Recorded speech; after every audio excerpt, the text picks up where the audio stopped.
Our last video and last section of this chapter is should be pretty easy for you. Hopefully you do most of this stuff anyways because it is just proper hygiene. But it is going to look at viruses, bacteria, and your health. So we're going to break this section into 4 subsections about infectious disease and the way it spreads and treatment and different topics covering those. So we are going to talk about ways that you contact diseases through infected people, contaminated objects, infected animals, or even environmental sources.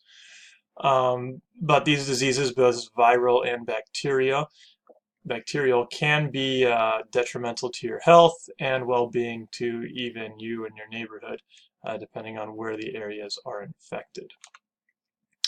So let's talk about an infected person first. Yes, you can get sick by coming in direct contact or indirect contact with an infected person. This is why we cover our mouths when we cough, sneeze into your elbow, that kind of thing.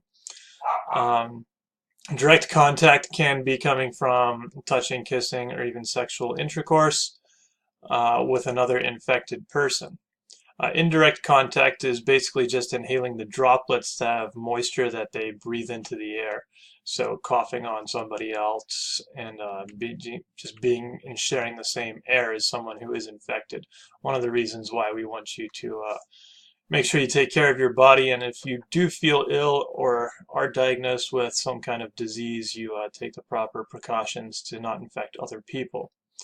As well as if you know someone is infected, like you should probably assume everybody in the school has some kind of virus or bug inside them, that you should probably avoid sharing water bottles and make sure you wash your hands a lot after you come in contact with these sources. But you can get it from contaminated objects as well. This includes water bottles. It is indirect if you share a water bottle with a contaminated person. That would be an indirect contact. But water bottles can get you infected if you just kind of fill up water from like a stream or something. And that's probably not a good idea. You can get it from eating utensils that aren't properly washed. You can get it from sharing needles. This is a common concern amongst drug cultures, and definitely something to be aware of. A lot of pharmacies actually will give needles for free to prevent the sharing of them. Touching contaminated objects and then touching your eyes and mouth and other orifices or openings in your body can bring upon entry of this bacterial virus into your body, which is probably never a good thing. You can get it from animal bites. For example, rabies can come from any mammal that is currently infected with rabies. That includes raccoons, dogs, or even other people. But rabies is strictly for mammals. Tick bites can carry different diseases. For example, Lyme disease you can get from deer ticks is pretty common. You can also get allergies from tick bites as well, so be very careful with the ticks. They're kind of a pest. Mosquito bites can carry West Nile in the past year or two. There's a huge concern over the Zika virus being spread through infected mosquitoes. Not so much in our country, but also in other parts of the world, you get malaria spread through mosquitoes as well. So all things that you need to be cautious about when coming in contact with different animals or going out into the woods. You can also get diseases from environmental sources. Some bacteria just live in food. This could make you sick if you don't properly cook your food or handle your food properly. For example, you shouldn't touch things after you touch raw meats, especially chicken. You should always make sure you're washing your hands after preparing food and using the restroom and all that. Some bacteria naturally live in soils and can enter your body through open wounds. A lot of times this is what you get tetanus from.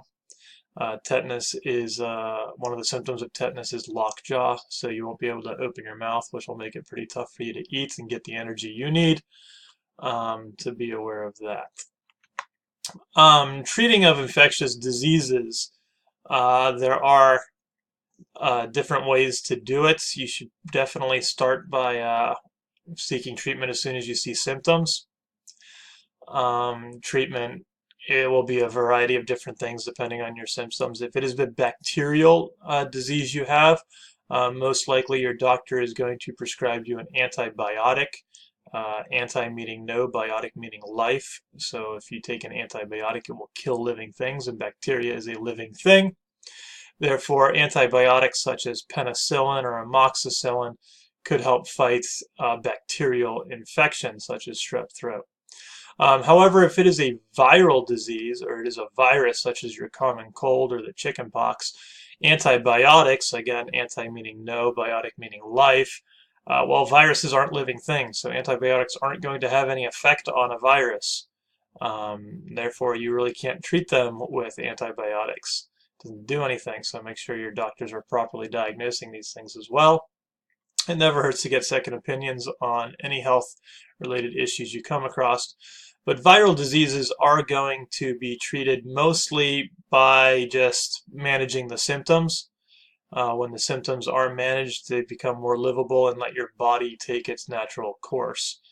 For example, when you have a cold or something, you might take decongestants, which will loosen up your nasal passageway and let you breathe while you have your cold, but it's not going to interfere with the virus's course or anything like that. You're just going to have to let your body take care of it. A lot of viral diseases are preventable these days through vaccines, which was already mentioned in a previous video.